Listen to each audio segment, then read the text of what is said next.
ಓಂ ಶ್ರೀ ಗುರು ಬಸವಲಿಂಗಾಯ ನಮಃ. ಪ್ರಥಮಂತು ಬಸವಣ್ಣ, ದ್ವಿತೀಯಂತು ಲಿಂಗವು, ತೃತೀಯಂತು ತತ್ವ ಬ್ರಹ್ಮಾಂಡವೆಲ್ಲ ಕಳಂಕ ಗುಣನಿಧಿ ಚಿದಾನಂದ ಬಸವಂಗೆ ಭಕುತನಾದೇನು ಗುರುವೆ ಯೋಗಿನಾಥ.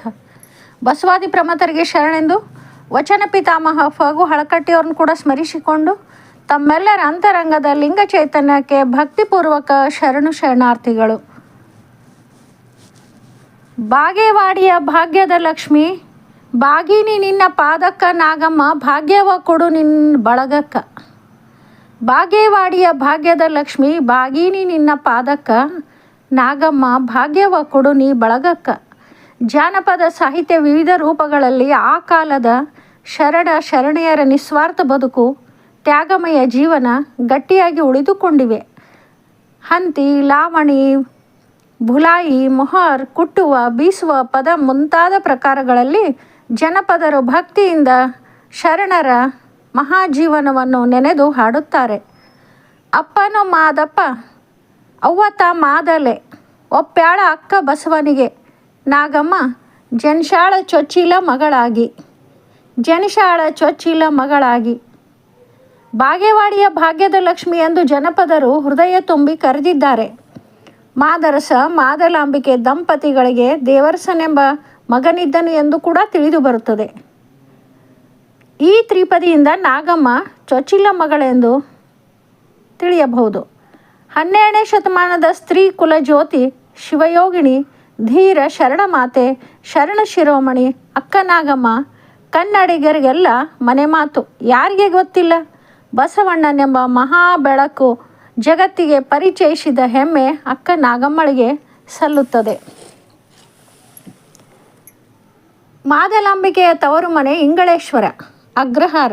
ಬಾಗೇವಾಡಿಗೆ ಇಂಗಳೇಶ್ವರ ತೀರಾ ಹತ್ತಿರದಲ್ಲಿದೆ. ಇಂದಿಗೂ ಇವೆರಡು ಊರು ನಡುವೆ ಬರುವ ಗುಡ್ಡವೊಂದರ ಮೇಲೆ ಇರುವ ಗವಿಯೊಂದಕ್ಕೆ ಅಕ್ಕ ನಾಗಮ್ಮನ ಗವಿ ಎಂದೇ ಜನ ಕರೆಯುತ್ತಾರೆ. ಮಾದಲಾಂಬಿಕೆ ಶಿವನ ಮತ್ತು ನಂದಿಯ ಪರಮ ಭಕ್ತಳಾಗಿದ್ದಳು. ತಾಯಿಯ ನಿರ್ಮಲ ಭಕ್ತಿಯ ಸಂಸ್ಕಾರ ಅಕ್ಕ ನಾಗಮ್ಮಳಲ್ಲಿಯೂ ಹರಿದು ಬಂದಿತ್ತು. ಜೊತೆಗೆ ಏಕಾಂತವಾಗಿ ಧ್ಯಾನ ಮಾಡುತ್ತಿದ್ದಳು. ಬಾಲ್ಯದಿಂದಲೂ ಅತ್ಯಂತ ತೀಕ್ಷ್ಣ ಬುದ್ಧಿಯವಳಾದ ನಾಗಮ್ಮ ತನ್ನ ಸುತ್ತಲಿನ ವಾತಾವರಣವನ್ನು ತನ್ನ ಬಟ್ಟಲುಗಂಗಳಿಂದ ನಿರೀಕ್ಷಿಸುತ್ತಿದ್ದಳು. ಅರ್ಥ ಮಾಡಿಕೊಳ್ಳುವ ಪ್ರಯತ್ನ ಆಕೆಯದಾಗಿತ್ತು. ಪುಟ್ಟ ತಲೆಯಲ್ಲಿ ಸಾಕಷ್ಟು ವಿಚಾರಗಳು. ಮಾದರಸರು ಅಗ್ರಹಾರದ ಅಧಿಪತಿಯಾಗಿದ್ದರು. ದಿನ ಬೆಳಗಾದರೆ ಬರುವ ಹಲವಾರು ಸಮಸ್ಯೆಗಳನ್ನು ಬಿಡಿಸುತ್ತಿದ್ದರು ಮತ್ತು ಮನೆಯಲ್ಲಿ ಅವುಗಳ ಕುರಿತು ಹಿರಿಯರೊಂದಿಗೆ ಚರ್ಚಿಸುವಾಗ ಕೇಳಿಸಿಕೊಳ್ಳುತ್ತಿದ್ದ ನಾಗಮ್ಮಳಿಗೆ ಮನಸ್ಸು ನೊಂದುಕೊಳ್ಳುತ್ತಿತ್ತು. ಏಕೆಂದರೆ ಮೇಲ್ಜಾತಿ, ಕೆಳಜಾತಿ, ಬಡವ, ಶ್ರೀಮಂತ, ಸ್ತ್ರೀ, ಪುರುಷ ಈ ಭೇದ ಸಂಸ್ಕೃತಿ ಕಂಡು ಮರುಗುತ್ತಿದ್ದಳು. ಶಿಕ್ಷೆಯೆಲ್ಲ ಕೆಳಜಾತಿಯವರಿಗೆ, ಬಡವರಿಗೆ, ನಿರ್ಗತಿಗರಿಗೆ. ಇದರಿಂದ ಆಕೆ ನೊಂದುಕೊಳ್ಳುತ್ತಿದ್ದಳು. ಸ್ತ್ರೀಯರಂತೂ ಮುಟ್ಟಾಗುತ್ತಾಳೆ ಎಂಬ ಕಾರಣಕ್ಕೆ ಅವಳನ್ನು ಅವಕಾಶ ವಂಚಿತಳಾಗಿ ಮಾಡಿದ್ದರು. ಅವಳಿಗೂ ಒಂದು ಮನಸ್ಸಿದೆ, ಬುದ್ಧಿ ಇದೆ, ಸ್ವಾತಂತ್ರ್ಯವಿದೆ ಎಂಬುದನ್ನೇ ಮರೆತಿದ್ದರು. ಪಾಪ ಮಾಡಿದವಳು ನರಕಕ್ಕೆ ದಾರಿ ಎಂದು ಒಕ್ಕಲುತನ ಮತ್ತು ಕುಶಲ ಕೈಗಾರಿಕೆ, ವಿದ್ಯೆ ಎಲ್ಲವುಗಳಿಂದ ವಂಚಿತಳಾಗಿ ಮಾಡಿದ್ದರು. ನಾಗಮ್ಮ ಅತ್ಯಂತ ಸೂಕ್ಷ್ಮ ಮನಸ್ಸಿನವಳಾಗಿದ್ದಳು. ಹೀಗಿರುವಾಗ ಇತ್ತ ಆಕೆಯ ಮದುವೆ ಮಾಡಲು ನಿರ್ಧರಿಸಿ ಮಾದಲಾಂಬಿಕೆ ಮಾದರಸನ ಅನುಮತಿ ಪಡೆದು ತವರು ಮನೆಯಿಂದ ಸಹೋದರರನ್ನು ಕರೆಸಿಕೊಳ್ಳುತ್ತಾಳೆ. ಜನಪದರು ಅದನ್ನು ಎಷ್ಟು ಸುಂದರವಾಗಿ ತಿಳಿಸಿದ್ದಾರೆ ನೋಡಿ. ಅಣ್ಣ ತಮ್ಮರಿಗೆ ಕರಿಶಾಳ, ನಡು ಮನ್ಯಾಗ ಕೂಡಿಶಾಳ. ಅಣ್ಣ ತಮ್ಮರಿಗೆ ಕರಿಶಾಳ, ನಡು ಮನ್ಯಾಗ ಕೂಡಿಶಾಳ. ಸಣ್ಣನ ಶಾವ್ಗಿ ಬಸದಾಳ ಮಾದಲೆ, ಕೋಲೆನ್ನ ಕೋಲೆ. ಸಣ್ಣನ ಶಾವ್ಗಿ ಬಸದಾಳ ಮಾದಲೆ, ಮ್ಯಾಲ ಚಿನ್ನ ಸಕ್ಕರಿ ಹರಿವ್ಯಾಳ, ಕೋಲೆನ್ನ ಕೋಲೆ. ಮ್ಯಾಲ ಚಿನ್ನ ಸಕ್ಕರಿ ಹರಿವ್ಯಾಳ ಮಾದವ್ವ, ಖುಷಿಯಿಂದ ಬಳಗಕ್ಕ ಬಡಿಸಾಳ, ಕೋಲೆನ್ನ ಕೋಲೆ. ಹಿಗ್ಗಿಲಿ ಅಣ್ಣ ತಮ್ಮರಿಗೆ ಹೇಳ್ಯಾಳ ಮಾದಲೆ, ಮಗಳು ನಾಗಮ್ಮ ಗುಣವಂತಿ, ಕೋಲೆನ್ನ ಕೋಲೆ. ಮಗಳು ನಾಗಮ್ಮ ಗುಣವಂತಿ, ಕೋಲೆನ್ನ ಕೋಲೆ.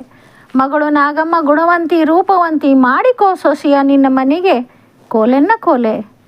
ಗುಣವಂತಿ, ರೂಪವಂತಿ ಆಗಿರುವ ತಂಗಿಯ ಮಗಳು ನಾಗಮ್ಮಳನ್ನು ಶಿವಕಂಠನ ಮಗನಾದ ಶಿವದೇವನಿಗೆ ತಂದುಕೊಳ್ಳಲು ನಿರ್ಧರಿಸುತ್ತಾರೆ. ಶಿವದೇವ ಅವರ ಮನೆಯ ಏಕೈಕ ಪುತ್ರ. ಮೂವರ ನಡುವೆ ಇರುವ ಒಬ್ಬನನ್ನೇ ಎಲ್ಲರೂ ಪ್ರೀತಿಯಿಂದ ಬೆಳೆಸಿದ್ದರು. ಮೂವರ ನಡಬರಕ ಮುತ್ತಾಗಿ ಬೆಳೆದಾನ ಎನ್ನುತ್ತಾರೆ ಜನಪದರು. ಆದರೆ ನಾಗಮ್ಮಳ ಮನಸ್ಸು